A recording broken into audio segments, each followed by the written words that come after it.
APPSC మరియు UPSC ఎగ్జామినేషన్స్లో అనేక ప్రశ్నలు వచ్చే విభాగమే తిరిగి మళ్ళీ 4 బౌద్ధ సంగీతులు, 4 బుద్ధిస్ట్ కౌన్సిల్స్ మీద అవి ఎప్పుడెప్పుడు ఎక్కడెక్కడ జరిగినవి, వాటి వివరాలు ఏంటనే దాన్ని నేను మీకు సవివరంగా ఈ వీడియోలో అందజేయబోతున్నాను.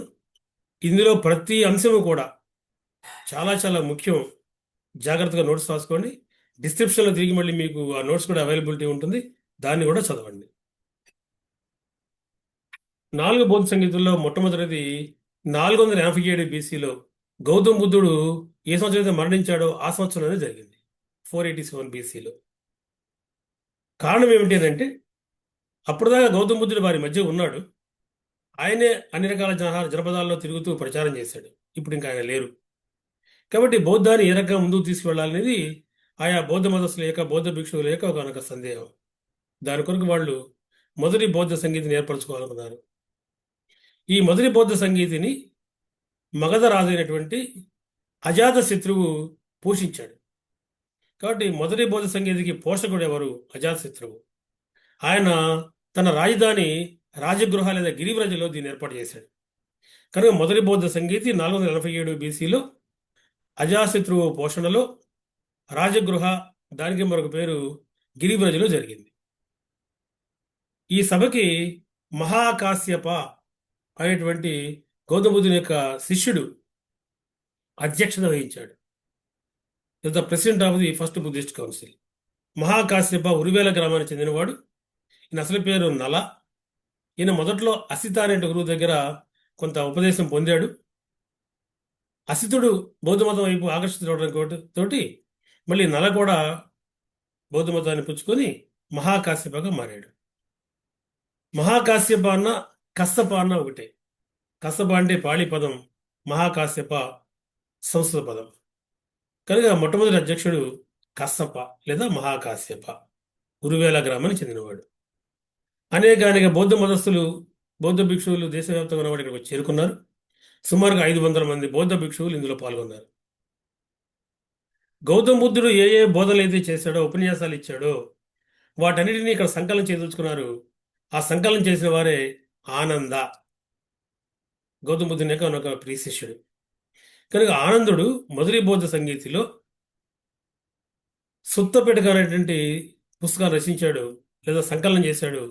అందులో గౌతమ బుద్ధుని యొక్క ఉపన్యాసాలన్నీ ఉన్నాయి. సుత్తపిటక పాళీ భాషలో ఉంది ఇది. ఇదే సమావేశంలో ఉపాలి అనేటువంటి మరొక శిష్యుడు వినయ పిటక అనేటువంటి పుస్తకాన్ని సంకలనం చేశాడు. వినయ పిటకలో గౌతమ బుద్ధుడు ఏ రకంగా అయితే వీళ్ళని జీవించమని అడిగాడో, వాళ్ళ దైనందిన కార్యక్రమాలు ఎట్లా ఉండాలో అవన్నీ కూడా ఉపాలి రచించినటువంటి వినయ పిటకలో ఉంది. కనుక మొదటి బౌద్ధ సంగీతిలో 2 పిటకలు రాయబడ్డాయి. ఒకటి సుత్త పిటక, గౌతమ బుద్ధుని యొక్క బోధనలు. రెండోది Vinaya Pitaka, rules of conduct of the Buddhist. ఇక ఇవి పుస్తకాలు తీసుకొని ఎవరికి వాళ్ళు బయలుదేరి వెళ్ళి బౌద్ధ మతాన్ని ప్రచారం చేయడం ప్రారంభించారు. కాలక్రమంలో గౌతమ బుద్ధుడు మరణించినటువంటి 100 సంవత్సరాల తర్వాత, అంటే 387 బీసీలో మరొకసారి బౌద్ధ సంగీతి జరగాలని కోరుకున్నారు. దానికి అనుగుణంగా తిరిగి మళ్ళీ 2వ బౌద్ధ సంగీతి జరిగింది. 2వ బౌద్ధ సంగీతిని పోషించిన వాడు కాలాశోకుడు. ఇన్నే కాకవర్ణిని అని కూడా అంటారని ఇంతకుముందు చెప్పాను మీకు నేను. కనుక కాలాశోకుడు శిశునాగ వంశానికి చెందినవాడు. వైశాలి నగరం రాజధాని. తన రాజధాని వైశాలి నగరంలో 2వ బౌద్ధ సంగీతిని కాలాశోకుడు ఏర్పాటు చేయడం కనపడుతుంది. మళ్ళీ అప్పటికి బౌద్ధం పెద్ద ఎత్తున పెరిగింది. మొత్తము బౌద్ధ మతస్థులంతా కూడా ఈ వైశాలి నగరాన్ని చేరుకున్నారు, 2వ బౌద్ధ సంగీతిలో పాల్గొన్నారు. దీనికి సభకామి లేదా సభాకర్మి అనే అతను అధ్యక్షత వహించాడు. సభకామి 2వ బౌద్ధ సంగీతికి అధ్యక్షత వహించిన వారు. ఇక వచ్చే సమయంకి ఈ 100 ఏళ్లలో రకరకాల మార్పులు ఏర్పడ్డాయి. ఆయా ప్రాంతాలలో కొన్ని ప్రత్యేకమైన బోధనల వల్ల కొన్ని శాఖలు ఏర్పడటం ప్రారంభమయ్యాయి. అటువంటి శాఖలతో కూడినటువంటి ఆలోచనలతో కూడిన వాళ్ళు ఇక్కడికి చేరుకున్నారు. అందులో ప్రధానంగా మనకి స్థవిరవాదినులు, మహాసాంఘికులైనటువంటి 2 శాఖలకు చెందిన వాళ్ళు పాల్గొన్నారు. స్థవిరవాదులనే పాళీ భాషలో తేరావాదులు అని కూడా పిలుస్తాం. తేరావాదులు వీరు మధుర, కాశ్మీర్ ఈ ప్రాంతాల్లో ప్రసిద్ధి చెందిన వాళ్ళు అప్పటికి 100 ఏళ్లలో. మహాసాంఘికులు ప్రధానంగా దక్షిణ ప్రాంతానికి, ఆంధ్ర ప్రాంతానికి చెందిన వాళ్ళు. కనుక వీళ్ళు కూర్చున్నారు. కూర్చొని అంతకుముందు మనం ఏదైతే రూల్స్ ఆఫ్ కాండక్ట్ అన్నామో, ఏ రకంగా జీవించాలనుకున్నామో వాటికి సంబంధించిన అంశాల మీద విభేదించారు. దశవత్తుని అంటే 10 సూత్రాలు. ఈ 10 సూత్రాల మీద చర్చ జరిగింది. వీళ్ళు ఎటువంటి జీవనాన్ని కొనసాగించాలి, దైనందిన కార్యక్రమాల్లో పాల్గొనాలనే విషయం మీద. దీంతో విభేదాలు వచ్చాయి. అయితే బౌద్ధం చీలిపోయి గుర్తుపెట్టుకోండి, కానీ శాఖలు ఏర్పడ్డాయి. అందులో రెండో బౌద్ధ సంగీతి వైశాల్యంలో జరిగితే అందులో శాఖలు ఏర్పడటం మనం చూస్తాం 100 ఏళ్లకి. ఇది అయిపోయాక మళ్ళీ మూడో బౌద్ధ సంగీతిని అశోకుడు, మౌర్య చక్రవర్తి అశోకుడు తన రాజధాని పాటలీపుత్రలో ఏర్పాటు చేశాడు. కళింగ యుద్ధానికి 10 సంవత్సరాల తరువాత.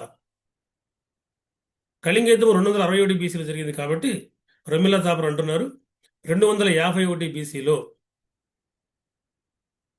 మూడో బౌద్ధ సంగీతి జరిగింది అని. కనుక మూడో బౌద్ధ సంగీతిని ఏర్పాటు చేసిన వాడు అశోకుడు. తన రాజధాని పాటలీపుత్రలో ఇది జరిగింది. 261 బీసీలో జరిగింది. ఇవన్నీ ఎగ్జామినేషన్ ప్రశ్నలు వస్తున్నవి. ఏ సంవత్సరము, ఎవరు, ఏమిటి అనేది. ఈ బౌద్ధ సంగీతికి అధ్యక్షత వహించిన వారు అశోకుని సోదరుడు మొగలీపుత్ర తిస్స. ఈయనెవరో అశోకుడి సమయం చెప్తాను మీకు నేను. మొగలీపుత్ర తిస్స. ఈయన అధ్యక్షతను తిరిగి మళ్ళీ ఇక్కడ సమావేశాలు జరిగాయి. అయితే అంతకు పూర్వపు శాఖలు ఏమవుతున్నాయో అవి పెరుగుతున్నాయి, విభేదాలు కూడా పెరుగుతున్నాయి. ఈ విభేదాల మధ్యనే మూడవ బౌద్ధ సంగీతి జరిగింది. దాదాపుగా ఒక రకమైన గందరగోళ పరిస్థితి కూడా ఈ సభల్లో ఏర్పడింది. అయితే అశోకుడు గట్టిగా మాట్లాడి హెచ్చరించడంతో సభలు చివరి వరకు సాఫీగా సాగిని. ఏది ఏమైనా అనేక రకాల విభేదాలు అయితే ఏర్పడ్డాయి. ఈ మధ్యకాలంలో అభిధమ్మ పిటక అనే పుస్తకానికి సంబంధించినటువంటి రచనలు జరిగినాయి. అవన్నీ ఇక్కడ పట్టుకొచ్చి క్రోడీకరించారు. అభిధమ్మ పిటక, మూడవ పిటకం. ఆ అభిధమ్మ పిటకానికి కథా ఒత్తు అనే భాగాన్ని చేర్చారు. కానీ మూడవ బౌద్ధ సంగీతాన్ని గుర్తుపెట్టుకోండి, అభిధమ్మ పిటక అప్పటికే రాస్తున్న పరంపర.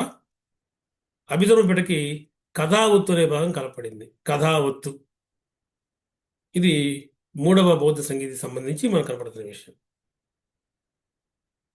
ఇక ఆ తర్వాత 4వ బౌద్ధ సంగీతి క్రీస్తు శకము 1వ శతాబ్దంలో జరిగింది. ఏ సంవత్సరంలో జరిగిందనే దాని మీద ఇంకా స్పష్టత లేదు. ఈ 4వ బౌద్ధ సంగీతిని కనిష్కుడు ఏర్పాటు చేయడం మనం చూస్తాం. కనుక 4వ బౌద్ధ సంగీతిని ఏర్పాటు చేసిన వారు, పోషించిన వారు కనిష్కుడు, 2వ అశోకుడిగా ప్రసిద్ధి. మనం తర్వాత క్లాసులో చూస్తాం. కాబట్టి ఆయన ఇవాళ కాశ్మీర్లోని జలంధర్ సమీపంలో ఉన్నటువంటి, అంటే జలంధర్ ఇప్పుడు పంజాబ్ అనుకోండి, కాశ్మీర్లో ఉన్నటువంటి కుందవనము అనే చోట ఏర్పాటు చేశాడని ఎక్కువ మంది నమ్ముతున్నారు. కొద్దిమంది జలంధర ప్రాంతం అంటారు, కానీ ఎక్కువ మంది నమ్ముతున్నట్టుది కాశ్మీర్లో ఉన్నటువంటి కుందవనంలో 4వ బౌద్ధ సంగీతిని కనిష్కుడు 1వ శతాబ్దంలో ఏర్పాటు చేశాడు క్రీస్తు శకం. ఇక్కడికి వచ్చినప్పటికీ వసుమిత్రుడు, అశ్వఘోషుడు ఇద్దరు బౌద్ధ మతానికి చెందిన ముఖ్యులు. అందువల్ల వసుమిత్రుడేమో అధ్యక్షుడిగా వ్యవహరించాడు, అశ్వఘోషుడు ఉపాధ్యక్షుడిగా వ్యవహరించాడు. కానీ 4వ బౌద్ధ సంగీతికి అధ్యక్షుడు వసుమిత్రుడు, ఉపాధ్యక్షుడు అశ్వఘోషుడు. ఇక్కడికి వచ్చినప్పటికీ బౌద్ధంలో రకరకాల శాఖలు ఏవైతున్నాయో అవన్నీ కూడా పెరుగుతూ వచ్చినాయి. ఇంతకుముందు మీరు చెప్పినటువంటి సర్వాస్తివాదీలు మహాసాంఘికులే కాదు,